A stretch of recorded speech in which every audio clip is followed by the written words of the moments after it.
തിരുവനന്തപുരം പനച്ചമൂട് വീട്ടമ്മ പ്രിയംവദയെ കൊന്ന് കുഴിച്ചുമൂടിയ സംഭവത്തിൽ പ്രതി വിനോദിന്റെ മൊഴിയുടെ വിശദാംശങ്ങൾ 24-ന്. കൊലപാതകത്തിന് കാരണം സാമ്പത്തിക ഇടപാട് തന്നെയാണ് എന്ന വാദത്തിൽ ഉറച്ചു നിൽക്കുകയാണ് വിനോദ്. മണ്ണ് വെട്ടിയിടാൻ മാത്രമാണ് താൻ സഹായിച്ചത് എന്ന കേസിൽ പ്രതിയായ വിനോദിന്റെ സഹോദരൻ സന്തോഷ് മൊഴി നൽകി. വിവരങ്ങളുമായി സലിം മാലിക്കുണ്ട് ഇപ്പോൾ തിരുവനന്തപുരത്തുനിന്ന്. സലിം, ഈ മൊഴിയിൽ എന്തൊക്കെ കാര്യങ്ങൾ വ്യക്തമാകുന്നുണ്ട്? രാവിലെ ഈ പ്രിയംവദയുടെ കുടുംബം, മക്കളൊക്കെ സംസാരിച്ചിരുന്നുവല്ലോ. പോലീസ് എന്തൊക്കെ കാര്യങ്ങളിൽ ഇപ്പോൾ വ്യക്തത വരുത്തുന്നുണ്ട് ഈ കൊലപാതകവുമായി ബന്ധപ്പെട്ട്? സലീം.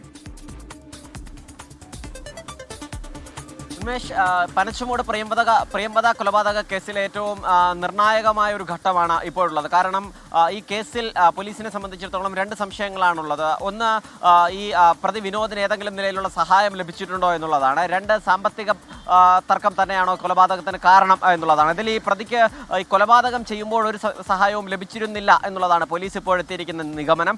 അതിനുശേഷം സഹോദരൻ സന്തോഷ് അത് ഇത്തരത്തിലൊരു കൊല നടത്തി എന്നറിഞ്ഞുകൊണ്ട് തന്നെയാണോ ആ കുഴിയിൽ മണ്ണിട്ട് മൂടിയത് എന്നുള്ളതാണ് പോലീസ് പരിശോധിക്കുന്നത്. സന്തോഷ് നൽകുന്ന മൊഴി പ്രകാരം കുഴിയിൽ മണ്ണിട്ട് മൂടുക മാത്രമായിരുന്നു താൻ ചെയ്തത്. അത് കൃഷി ആവശ്യത്തിനായി മണ്ണെടുത്തിട്ടിരിക്കുന്നു എന്നാണ് തന്നോട് പറഞ്ഞത്.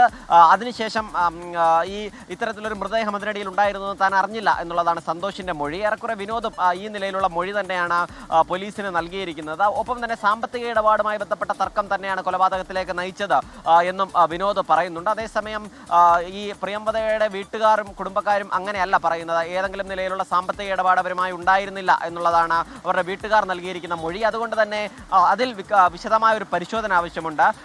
നിലവിൽ റിമാൻഡിലാണ്. ഇപ്പോൾ കോടതിയിൽ ഹാജരാക്കിയ പ്രതി റിമാൻഡ് ചെയ്തിട്ടുണ്ട്. ഉടൻ തന്നെ കസ്റ്റഡിയിൽ വാങ്ങി കൂടുതൽ ചോദ്യം ചെയ്യുക എന്നുള്ളതാണ് പോലീസ് ഇപ്പോൾ ലക്ഷ്യമിടുന്നത്. നിലവിൽ ഈ കൊലപാതകം നടത്തിയ രീതി ഉൾപ്പെടെ പ്രതി പോലീസിനോട് സമ്മതിച്ചിട്ടുണ്ട്. പാൽ വാങ്ങാൻ പോയപ്പോഴാണ് പ്രിയംവദയെ വീട്ടിലേക്ക് ബലമായി കയറ്റിയത്.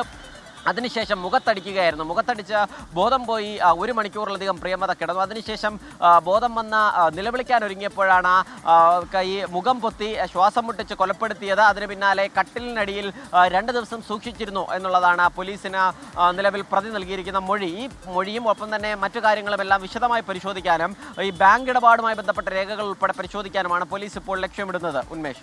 സലീം, ഇപ്പോൾ ഈ സാമ്പത്തിക ഇടപാട് എന്നുള്ള വാദത്തിൽ പ്രതി ഉറച്ചു നിൽക്കുന്നു. പക്ഷേ ആ പ്രിയംവദയുടെ മക്കൾ പറയുന്നു അങ്ങനെ യാതൊരു സാമ്പത്തിക ഇടപാടും ഇല്ല എന്നുള്ളതാണല്ലോ. പിന്നെ ഈ പ്രതി വിനോദുമായി ബന്ധപ്പെട്ട് മറ്റെന്തെങ്കിലും വിവരങ്ങൾ ഇപ്പോൾ പോലീസിന് ലഭ്യമാകുന്നുണ്ടോ അന്വേഷണത്തിൽ? സലീം. ഉന്മേഷ്, പോലീസ് 2 കാര്യങ്ങളാണ് അതുമായി ബന്ധപ്പെട്ടുള്ള പരിശോധന നടത്തുന്നത്. ഒന്ന്, പ്രിയംവദയുടെയും ഒപ്പം തന്നെ വിനോദിന്റെയും ഫോണുകൾ സംബന്ധിച്ച ഇവർ തമ്മിൽ ഏതെങ്കിലും തരത്തിൽ ഫോൺ സംഭാഷണം നടത്തിയിട്ടുണ്ടോ എന്നുള്ള കാര്യം പോലീസ് പരിശോധിക്കുന്നുണ്ട്. 2 പേരുടെയും ഫോൺ പരിശോധിക്കാൻ പോലീസ് തീരുമാനിച്ചിട്ടുണ്ട്. ഒപ്പം തന്നെ ഇരുവരുടെയും ബാങ്ക് ഇടപാടുമായി ബന്ധപ്പെട്ട രേഖകളും പരിശോധിക്കാൻ തീരുമാനിച്ചിട്ടുണ്ട്. കാരണം ഈ ഇന്നലെ വരെ സാമ്പത്തിക ഇടപാടാണ് ഈ കൊലപാതകത്തിന് പിന്നിൽ എന്നുള്ളത് മാത്രമായിരുന്നു പോലീസിന്റെ മുൻപിൽ ഉണ്ടായിരുന്നത്. ഇന്നും ഏറെക്കുറെ പോലീസ് ആ നിലയിലേക്ക് തന്നെയാണെങ്കിലും അതൊരു പൂർണ്ണ നിഗമനത്തിലേക്ക് പോലീസ് നിലവിൽ അത് എത്തിക്കുന്നില്ല എന്നുള്ളതാണ്. കാരണം പ്രത്യേകിച്ചും കുടുംബത്തിന്റെ മൊഴി മുൻപിലുള്ളത് കൊണ്ട് പോലീസിനോട് നമ്മളോട് ഇന്ന് വീട്ടുകാർ സംസാരിച്ചത്, പ്രിയംവദയുടെ മക്കൾ സംസാരിച്ചത് ആ നിലയിൽ ഒരു ബന്ധവും വിനോദുമായി ഉണ്ടായിരുന്നില്ല എന്നുള്ളതാണ്. സാമ്പത്തിക ഇടപാടുമായോ അതല്ലാതെ ഏതെങ്കിലും നിലയിലുള്ള ബന്ധമുണ്ടായിരുന്നില്ല.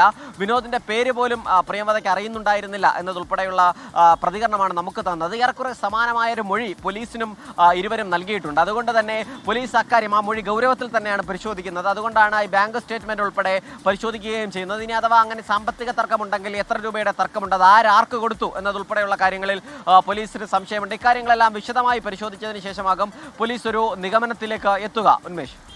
ശരി, സലിം മാലിക്കാണ് വിവരങ്ങൾ നൽകിയത്. ആ കൊലപാതകവുമായി ബന്ധപ്പെട്ട് കൂടുതൽ അന്വേഷണം നടത്തുകയാണ് പോലീസ് ഇപ്പോൾ.